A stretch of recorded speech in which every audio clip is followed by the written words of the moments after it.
President Trump gives Conan the terrorist chomping canine killing machine a plaque and a medal at the White House on the same day that he signs sweeping federal animal cruelty legislation. And while Conan is the goodest boy in the country, the law is very bad. We will examine our broken moral compass. Then, speaking of controversial opinions, an American professor receives international scorn for offering an unpopular opinion on Indian cuisine. And the whole absurd episode actually has a lot to teach us about gratitude 2 days before Thanksgiving. A news outlet prints news that looks bad for Republicans, only to delete the story when it turns out the news is bad for Democrats. And finally, the campaign manager for the latest 2020 Democratic presidential entrant says Trump is headed for victory in 2020. All that and more. I'm Michael Knowles, and this is The Michael Knowles Show.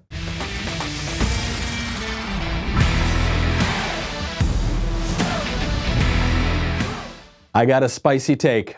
I have a very spicy, controversial opinion. You think that Indian food is spicy? You think that the Indian food guy has a controversial opinion? I have a more controversial opinion, and it has to do with animals, but I'm right. Yesterday was Animal Day at the White House. They invited Conan, the terrorist killing dog. That was great. That was the great part of the day. And then President Trump signed this new sweeping federal legislation. That was the not so great part of the day. Let's start with the great part. Let's start with Conan the dog. President Trump walks out. He's in the Rose Garden. He's got that little Abu Bakr chomping machine next to him.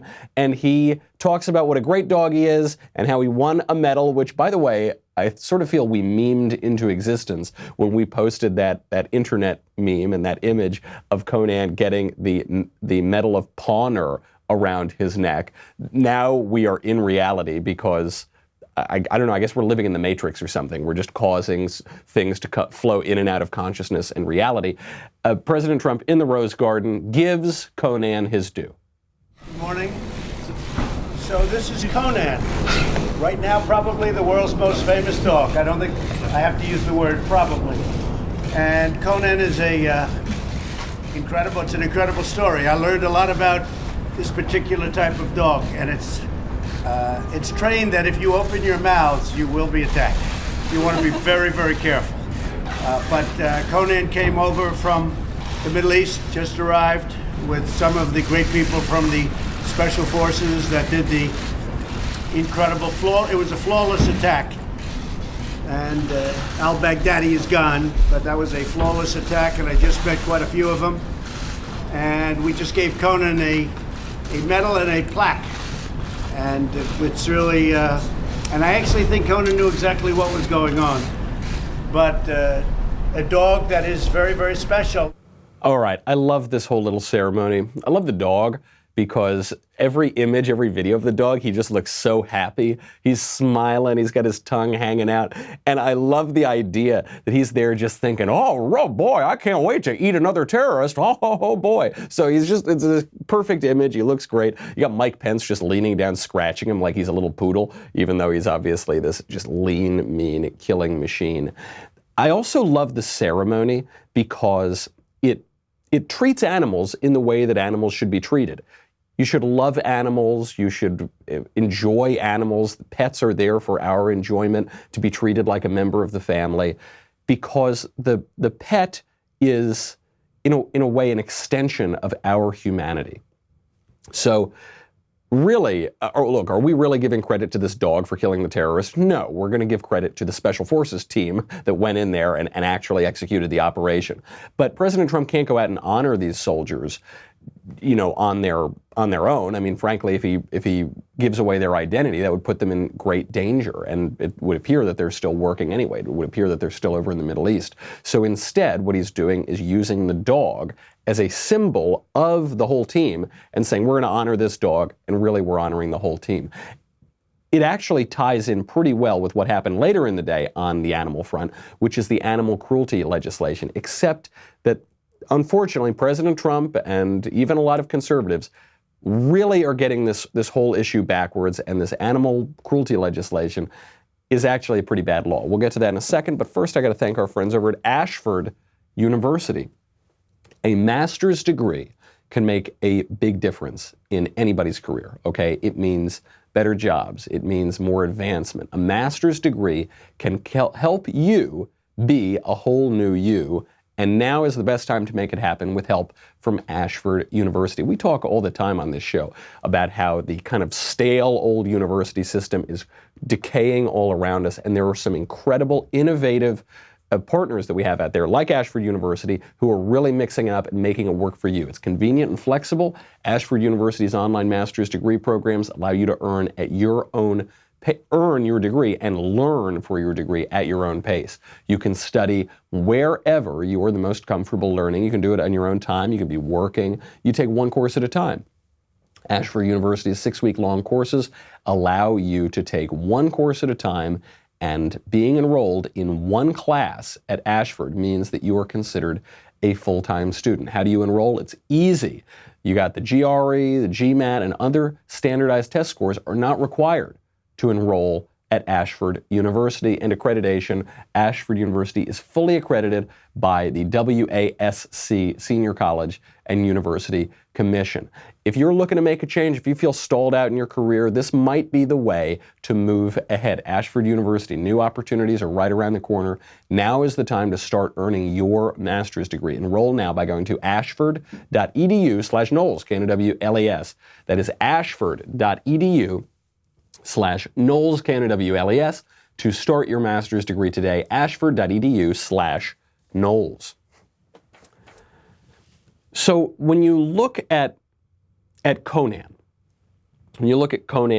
this barbarian animal that eats the terrorists, part of the reason we love him is because we've kind of brought him in, right? We've brought him in not just into the Special Forces team, but into the consciousness of the country. We like that he's part of the team, and he really did do a job out there in the team. It reminds me of what C.S. Lewis said about animal cruelty laws and animal cruelty just as a topic and a mode of behavior. Animal cruelty is terrible. It's an awful, awful thing. But it's awful because it deadens our humanity, because it makes us cruel. It's awful because of what it does to human beings. You can't sin against an animal or against a tree or against an inanimate object. You can't commit a sin against them. Human beings are the moral creatures on this earth. There is a very modern idea that animal cruelty is wrong because animals have some kind of rights. Now, ironically, people say that animals have human rights. Animals cannot have human rights because they're not humans. There's a gorilla or there's some kind of monkey that is living in Florida that is considered a non-human person. But the monkey can't be a person because the monkey's not a human. Nothing about that would ever excuse animal cruelty, but it shows you where your moral compass has to be guided toward. Human beings are the moral agents on earth. We shouldn't be cruel to animals because it deadens our humanity. We should be caring and loving to animals because it expands our humanity. A lot of people miss this, unfortunately, it would appear, including President Trump. So later on in the day, he signed a federal law, a brand new federal law banning animal cruelty. So it's taking animal cruelty from the state level all the way up to the federal level. He couldn't be happier, and so many conservatives are cheering him on. Thank you all for being here today. I'm pleased to sign the Preventing Animal Cruelty and Torture Act into law. Animal cruelty. This is something that should have happened a long time ago, and it didn't, but the people behind me and others have been incredible, and I just want to congratulate you. And I ask the same question I asked for another bill that we just signed. Why hasn't this happened a long time ago? Right? And I give you the same answer, because Trump wasn't president. This common sense legislation restricts the creation and distribution of videos or images of animal torture. It is important that we combat these heinous and sadistic acts of cruelty, which are totally unacceptable in a civilized society. We're pleased to be joined by some of the very important people that got this done, and they worked very, very hard on it. Okay, what's the law do? President Trump just told you. It makes a federal crime out of certain animal torture. And what it builds upon is a law from the Obama administration that specifically looked at these really sadistic videos that were going around the internet. I guess they pertain to different sexual fetishes where people would step on animals and crush the animals. And so this became illegal. And there actually was a case that went all the way up to the Supreme Court. And now this law is expanding that and making more forms of animal cruelty illegal at the federal level. It would appear that Laura Trump, who is President Trump's daughter-in-law, has been really pushing this. Laura Trump came out with a number of statements about this law. She said, "Our companion pets are family members and our working dogs are our heroes." There's a Democratic representative from Florida who is a co-sponsor of this law. He said that the torture of innocent animals is abhorrent, of course, and should be punished to the fullest extent of the law. Sure. Signing this bill into law is a significant milestone for pet owners and animal lovers across this country. Okay, yes, animal cruelty is very bad. It should be illegal. People who do it should be punished. Nevertheless, this is an extremely stupid idea. This is an extremely stupid law. The whole episode reveals two distressing facts. People don't know how our government works, and people don't know how the moral order works. So let's start with the government before we get to the actual human level of this, the actual moral order level of this. At the government level, why should animal cruelty be a federal offense? Why? Well, because it's really serious. That would appear to be what everyone who's sponsoring this bill says. Animal cruelty is so abhorrent, it's so bad that it needs to be punished at the highest possible level. And in people's minds, what this means is it needs to be punished at the federal level, for the federal government. They don't understand that we have a federal system, meaning the federal government, the states, local government, municipalities. To put this in perspective, most murders are tried and punished at the state level. Murders of human beings. So you're telling me that I can murder a human being in cold blood? That can be handled by the state. The state is sufficient to deal with that. But if I abuse an animal, if I abuse a little puppy or something, that has to be a federal offense. The state can't possibly handle that. They can only handle it when you murder human beings. But when you abuse a little puppy, that has to be handled by the federal government because that is so much more serious. Now, when you put it in those terms, nobody would agree with that. Nobody would think that you should make a federal offense out of animal cruelty, but let murders be handled at the state level, if really the difference here is about the severity of the crime. But it's not. The question that I have to ask of the people who think that this is so abhorrent it must be handled at the federal level is, what makes you think that the federal government is more capable of handling this than the state government? What makes you think that a more distant government that's less accountable to you is going to be better at handling these matters than the more local government? I do believe that most people in America now think that way. Most people think that, yes, federal government, bigger, better, that's where we've got to put the important issues. That's certainly not how the founders of our country thought. That is certainly not the idea that has allowed our country to develop for the past 200 years, 250 years at this point. We've always thought that more local government is better able, better equipped to deal with most problems, and you reserve only a handful of offenses for the federal government. Well, so much for that. So much for that constitutional order. But then think about it simply as a question of the moral law.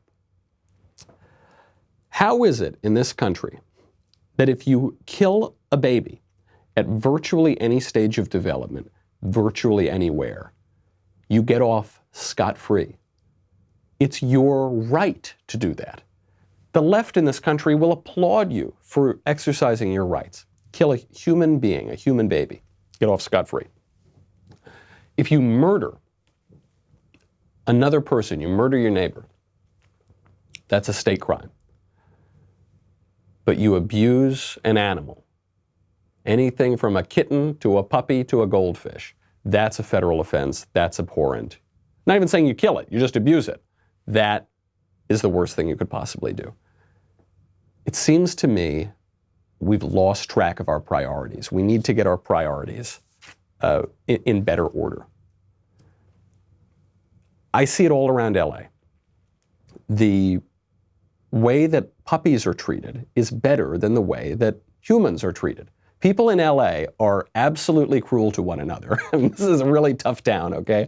But it's true of other towns too. It's true in Washington, D.C., for example. But you see the way that people treat one another, and they use one another, they throw people away like it's nothing, and yet they put their little miniature poodle in a baby stroller and bring them into every single restaurant and order them foie gras half the time. That is an inversion of the natural order, and certainly of the moral order. Do you remember, this was a year or two ago at Coachella, a video went around of a woman in a Jeep. She gets out of her Jeep, she's got a bag, and she walks up to a trash bin, and she throws out this bag.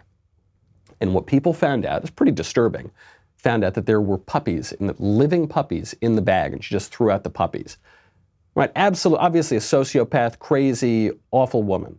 And when this became a public matter, it went totally viral, and people wanted to adopt the little puppies. How could you ever do this? What kind of cruel monster would ever tolerate a woman throwing out a bag of puppies? Meanwhile, just a few years ago, Kermit Gosnell, the worst mass killer in American history, an abortionist who was operating with the blessing, I use that word ironically, the blessing of the left in Philadelphia nationally. Kermit Gosnell had bags of babies all over his apartment, all over his house, and nothing, no outrage. The media doesn't cover it.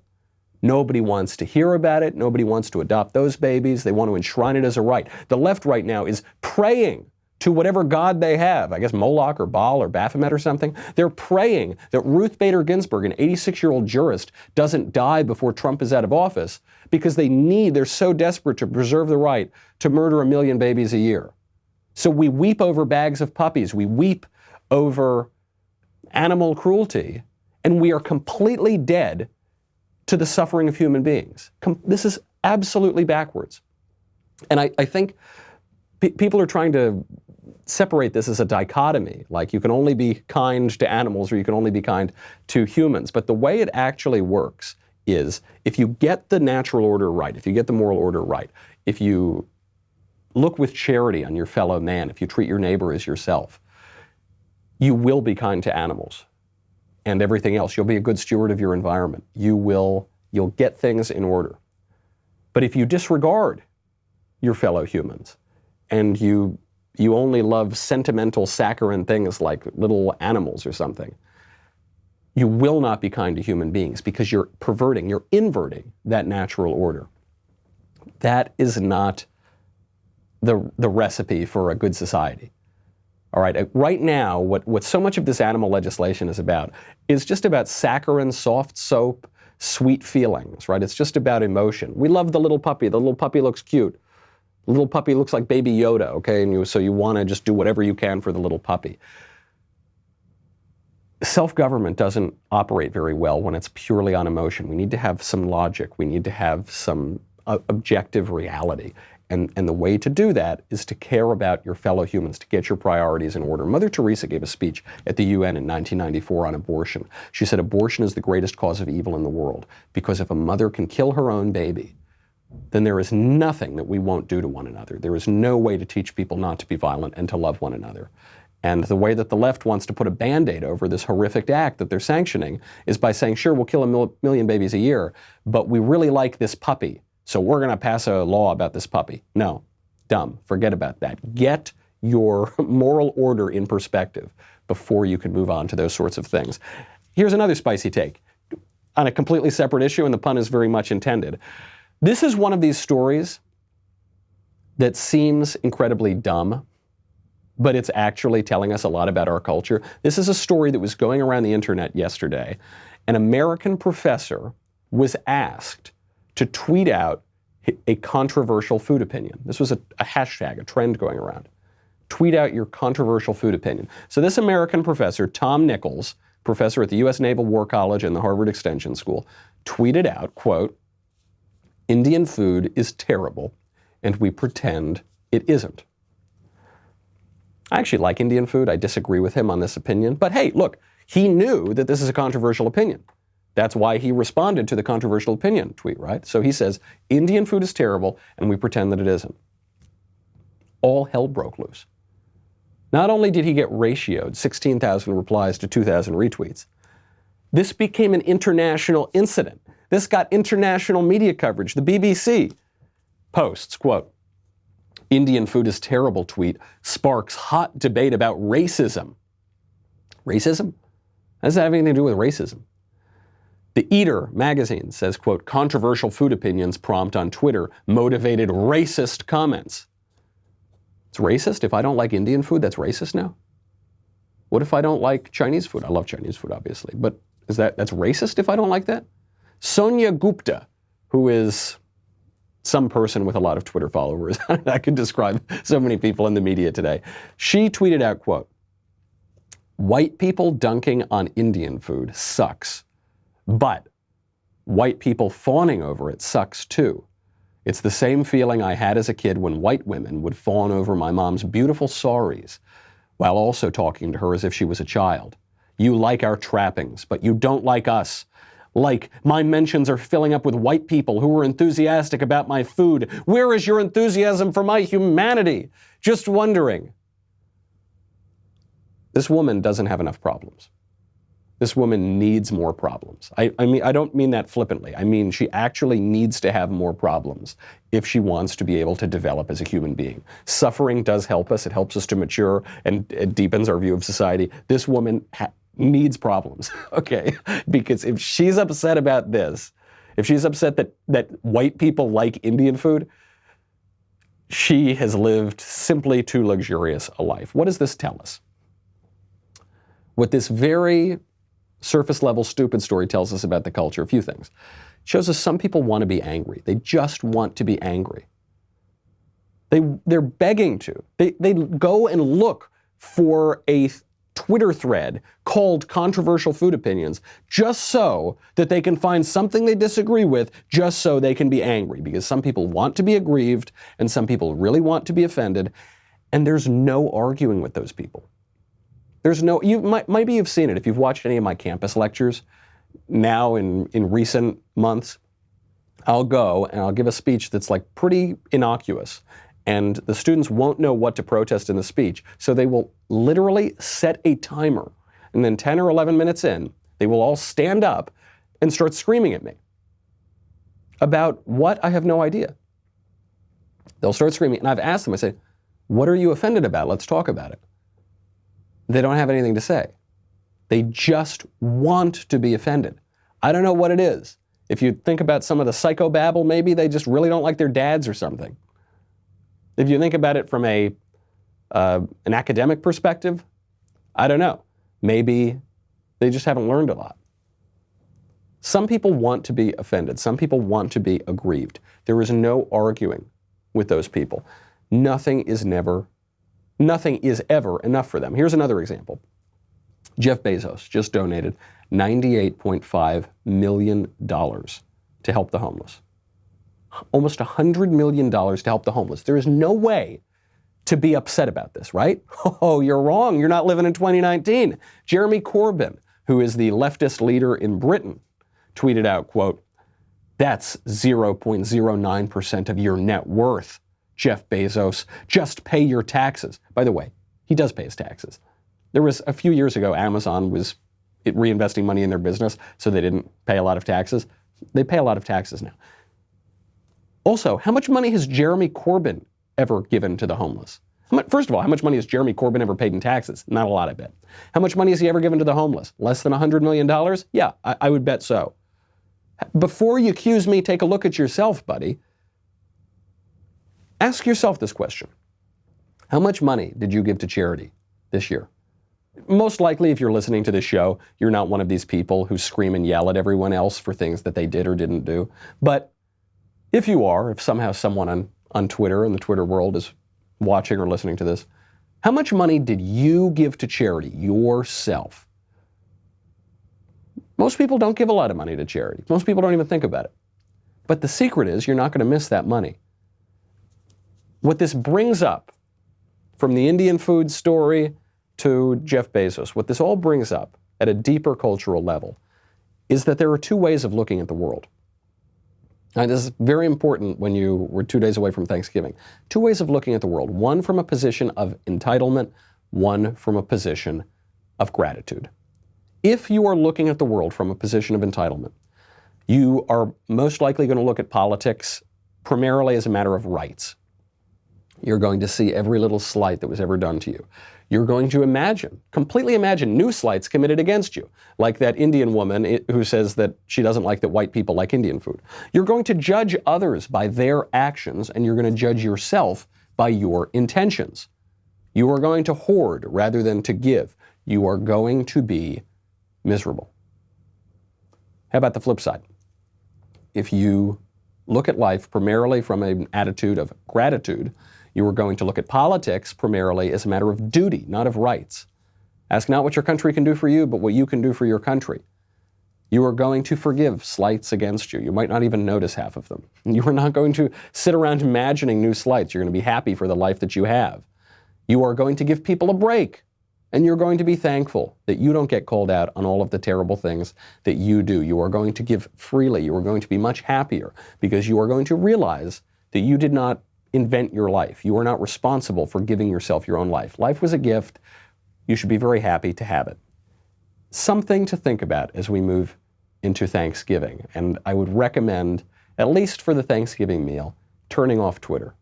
Turn it off. You don't need, during that moment, to imagine all of the new grievances against you. You don't need to sit there and try to figure out a way to be offended. Obviously, I'm preaching to the choir here, but when you're having Thanksgiving dinner with your leftist relatives, maybe you could gently suggest that to them as well. A big story coming out of the mainstream media. Turns out they're liars. I know you'll be shocked.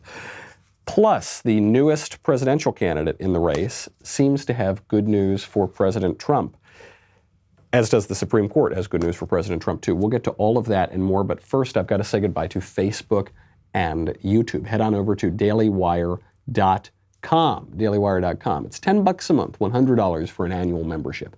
What do you get?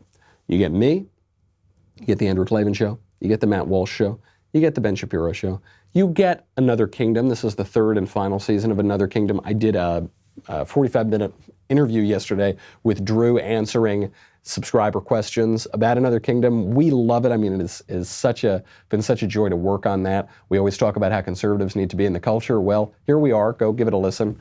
You get everything, and you get the Leftist Tears Tumbler. This is going to be very, very important when we get some new information about the 2020 presidential race, and we get some new information about impeachment. Make sure to go get that tumbler. Go to dailywire.com. We'll be back with a lot more.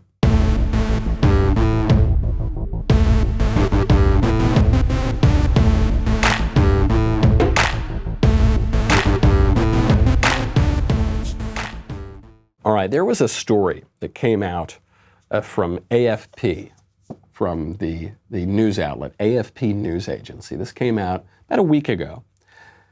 First tweet, hashtag breaking news. More than 100,000 children in migration-related U.S. detention, according to the UN. 100,000 children. Now, that's bad. No matter what you think about immigration, that's pretty bad. Obviously, you want to deal with that. How do you deal with that? The left wants to deal with that by just getting rid of our borders and letting anybody into the country who wants to come in, compromising our national security because we have no idea who's in here, compromising our elections because you're just flooding the country with foreign aliens who will then presumably, if they have children, those children will get birthright citizenship, they'll be able to vote. I mean, it creates so many social problems. But still, the conservatives are compassionate. We say, 100,000 children, we don't want that. We want to cut off the flow of migrants to come into the United States. Maybe we need to put some National Guard troops on the southern border with Mexico. We need to renegotiate certain deals with Mexico so that they can cooperate with us better on the immigration issue. You know, it's a serious issue. We should take it seriously. Okay, fine. That was the first tweet. Second tweet. AFP is withdrawing this story. The author of the report has clarified that his figures do not represent the number of children currently in migration-related U.S. detention, but the total number of children in migration-related U.S. detention in 2015. We will delete the story. They're not even hiding it anymore. They're not even hiding it. So what that second tweet really says is, hold on. We are withdrawing the story. Why are you withdrawing the story? Because it's not true? Well, no, it was true, but it was true during the Obama administration. And so because it was true during the Obama administration, it makes the Democrats look bad. We will not only withdraw the story, we are deleting the story. We will delete the story. Why don't you leave the story up? It's a pretty interesting story. I was interested in the story when it looked bad for Republicans because it's an actual problem that you got to deal with. But the press won't let the story stand when it looks bad for Democrats. That little incident, breaking news, oh wait, never mind, it looks bad for Democrats. That tells you everything you need to know about the mainstream media. They are not fair brokers in any way. We know that. We know that they slant stories for the left. We know that they choose their coverage based on the left. But it goes even deeper than that. If they accidentally report on a story that looks bad for the left, they will apologize for that and they will go back and delete it. You cannot trust a word they are saying. What do we do here at the Michael Knowles show and at the other Daily Wire shows? We put out conservative commentary.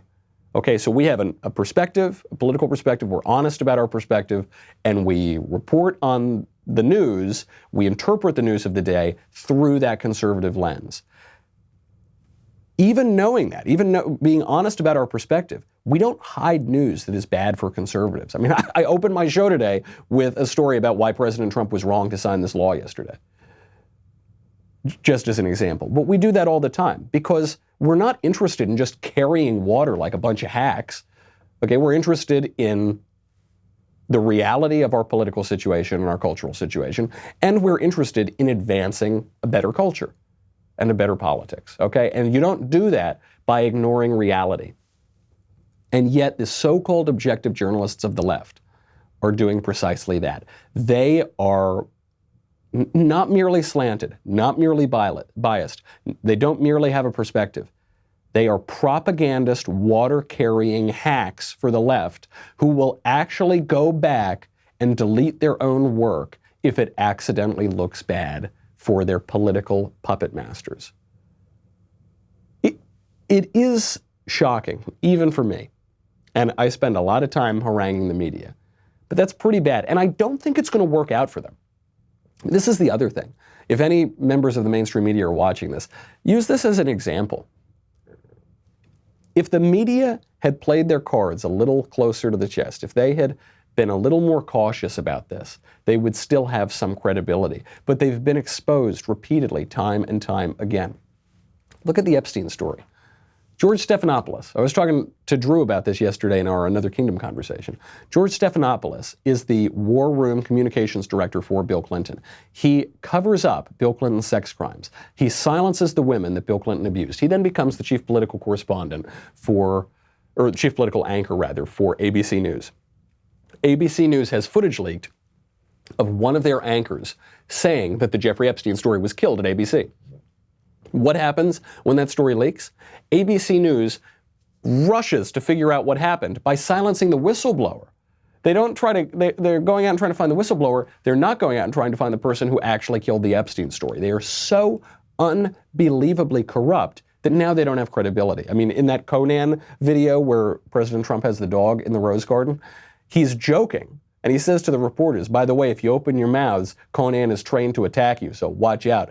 And everyone laughs at this because we hate the press. We hate them. We hate that they lie to us night after night after night. One of the constant applause lines that Trump gets at his very large rallies is when he says, look back there, those are the fake news. They're going to smear us because they're the scum of the earth. And people cheer, people applaud. And it's not just conservative Republicans, it's independents too, who are fed up with the lies.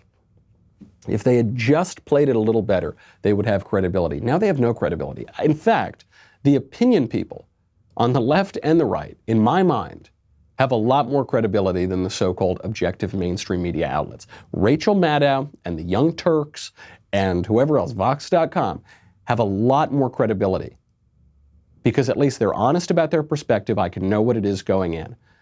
And sometimes, not always, but sometimes they'll even report on stories that are not wonderful for the left. The same cannot be said, certainly of AFP News, certainly of ABC News, certainly of CNN and all of those. I mean, another example, Bloomberg, major media company, not to be confused with the former mayor of New York who's now running for president, even though they're the same thing. Bloomberg Media, because Mike Bloomberg is running for president, says that they are not going to investigate Democrats. The idea being that Mike Bloomberg is running in the Democratic presidential primary, and so that he's not going to use his organ to investigate his primary opponents. But Bloomberg Media didn't have to put out that statement. Bloomberg Media already doesn't investigate Democrats. Bloomberg Media already carries water for Democrats and attacks Republicans. There's nothing's going to change. And that's true not just of Bloomberg, it's true of all of the other ones. Also, by the way, if the whole idea here is that Mike Bloomberg is not going to use his news organ to investigate his political opponents, why not also promise not to investigate Trump? They're not going to do that because the media are done even pretending to be in any way objective. Speaking of Mike Bloomberg, though, President Trump got some good news from him. His campaign manager went on CNN to explain his candidacy, explain the campaign strategy, and he admitted that right now President Trump is winning. Listen, it's obviously in the news today. Yeah. Your guest before this talked about President Chaos, and obviously Mike's is going to comment on it. Listen, Mike is getting in this race because he thinks that Donald Trump is an existential crisis, and he thinks he's on a path to victory, and he's getting in to alter that dynamic. He is on a path to victory. Obviously, Democrats think this, by the way. That's why other candidates are getting in the race. Deval Patrick. That's why Tom Steyer got into the race. That's why Mike Bloomberg's getting into the race. It's why Hillary is trying to get into the race, because they don't feel comfortable with Joe Biden or Pete Buttigieg or even Elizabeth Warren. They just don't think that these are serious people. They think that at this moment, Trump is on a path to victory, and I think that they're right. But if Mike Bloomberg is supposed to be the great savior of the Democratic Party, unfortunately, he doesn't appear to think that himself. Let's not forget, Mike Bloomberg is 77 years old. He's 9 months older than Joe Biden. He can, make his way around a stage. He can get a coherent English sentence out of his mouth. He, in his behavior, looks like he's about 20 years younger than Joe Biden. But he's an older guy, and he feels, as he admitted just this year, that he is too old to be the president. I'd assembled a team all ready to go. But at some point, you got to say, look, I would be 79 years old when I took office. People say, well, Ronald Reagan was 80 when he left. Yeah, when he was 80, they carried him out gaga. That really is very close. I don't mean to exaggerate it, but that's very close to being true. To start a 4-year job, maybe an 8-year job at age 79 may not be the smartest thing to do. But I think if I thought I could win, I would have. All right, to start this long job at age 79, probably the smartest thing to do. If I thought I could win, I would run. And he now apparently does think he has a good chance of winning, which is why he's running. But he is old. The one thing I do notice about all these clips of him, he goes on later in that same interview to make fun of Beto O'Rourke as just a nobody. Mike Bloomberg does, for all of his kind of billionaire sophistication, he does have this edgy New York attitude. Obviously, if you put that edgy New York billionaire up against Trump, the edgiest New York billionaire, Trump is going to eat him alive on stage. But Bloomberg does have a little bit of that New York attitude. Bloomberg now is out there on the campaign trail. He thinks he's going to at least have a good shot at the Democratic nomination, even though it doesn't appear that he thinks he's necessarily going to beat the president. He goes out and gives his first major campaign rallies. See how excited you get listening to Mike for America. Protecting women's and LGBTQ rights, supporting our veterans, and reestablishing America's place in the world as a force for peace and stability. But more than plans, I offer the leadership to turn plans into reality, to roll up my sleeves, to motivate our country, to unite and rebuild America, and make it fairer and better.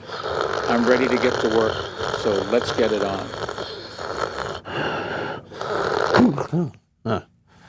It's Mike Bloomberg finished talking so that I could finally, just 2 seconds of that very quiet, soft-spoken 77-year-old man, and I'm just completely out. Amazing to compare that to President Trump. Does anybody really believe that Mike Bloomberg is going to get on stage and quietly talk about the same platitudes that were sort of popular in the early 90s, and that he's going to beat Donald Trump, who's the hippest guy in politics? Not going to happen. There's also a physical aspect here, which is that obviously men of a more diminutive stature have been fairly successful throughout history, namely Napoleon, for instance. But Mike Bloomberg is really short.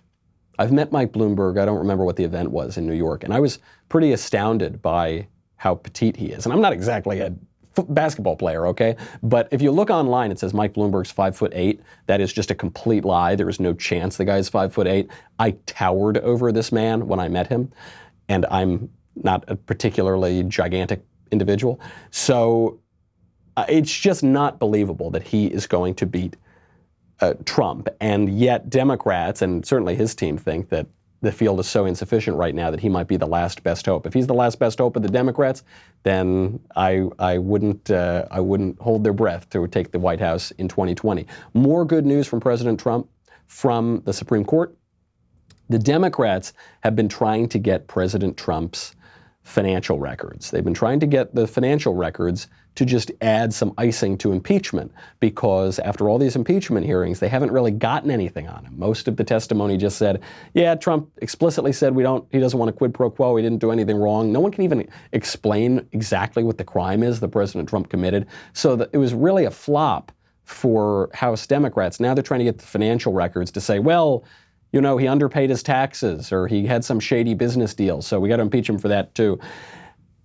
The Supreme Court eventually heard about this question, and the Supreme Court on Monday, yesterday, delivered a major setback to the House Democrats who were trying to impeach Trump, because they blocked a lower court decision that was going to give them access immediately to President Trump's financial records. The Supreme Court decided, they put out a one-paragraph order that put a pause on that lower court ruling, and it said that President Trump gets to keep his financial records for now. Now, they're going to have to keep arguing this before the court, but that's a major win for President Trump. Not to put too fine a point on it, but it would seem that even in the House, among the House Democrats, they're starting to crack a little bit on impeachment, because the question is, knowing what we know now about President Trump's popularity, about President Trump's support, particularly among non-white voters. Yesterday, there was an Emerson poll that backed up an NPR Marist poll that showed President Trump had upwards of 34.5% support among black voters. That is record-shattering in recent memory for a Republican president. He had very high numbers among Hispanic voters, too. It was over 38%. Knowing that the Democrats don't have anything in the impeachment probe, knowing that they're not going to get the financials, at least anytime soon, is it worth impeaching the president? Some Democrats say no. There's a Michigan Democratic Representative, Brenda Lawrence, who is suggesting maybe Democrats shouldn't impeach Trump. Maybe they should choose a lesser measure, like censuring President Trump, outright condemning him for all the terrible things that nobody can quite point out that he did, rather than impeaching. Why? Because it would seem that the momentum is with impeachment. Pelosi didn't want to impeach Trump, but she was losing control of her caucus, and so she had to finally go along with the more radical members. If they impeach Trump, then it goes to a trial in the Senate. If it goes to a trial in the Senate, the Republicans control that House, that chamber. If it goes to a trial in the Senate, you're not going to see the key witnesses that the Democrats wanted to bring up. By the way, the key witnesses that the Democrats wanted to bring up, like Bill Taylor, like George Kent, like Gordon Sondland, all of those guys in their testimony were pretty favorable toward Trump. In some cases, extremely favorable toward Trump. Those aren't the guys that the Republicans in the Senate are going to call if impeachment goes to trial. The Republicans in the Senate are going to call people like, oh, I don't know, Hunter Biden to testify. The Republicans in the Senate are going to call people like, oh, I don't know, Eric Ciaramella, the alleged whistleblower, who had a lot of shady contacts with a lot of prominent Democrats, like Joe Biden, like John Brennan, like Adam Schiff, who was running the whole impeachment hoax in the House. It's going to look really, really bad for Democrats if it goes to trial in the Senate. President Trump said, please go to trial. I'm begging for it to go to trial. because in that case, he'll very likely be acquitted. Even Democratic analysts are admitting this now. And if he's acquitted, he could have a lot of momentum going into 2020. All of that is pretty good news. Some people say this is evidence of a broken political system. Perhaps it is. I mean, we talked about it at the top of the show today. We have a broken political system now because we've lost sight of the moral order. We've lost sight of, first of all, how our government works and how our government is structured. But at a deeper level, we've lost sight of the moral foundations for politics. That is bad news. We are dealing with a political situation now that is pretty off kilter. However, we've got to play in the political realities that exist. And as they exist right now, things are looking pretty good for conservatives. Good news, something to be thankful for as we head into Thanksgiving. We got another show tomorrow, so don't go anywhere. Don't get on your flights and get in your cars and go eat turkey yet. We will have another one tomorrow. In the meantime, I'm Michael Knowles. This is The Michael Knowles Show. See you then.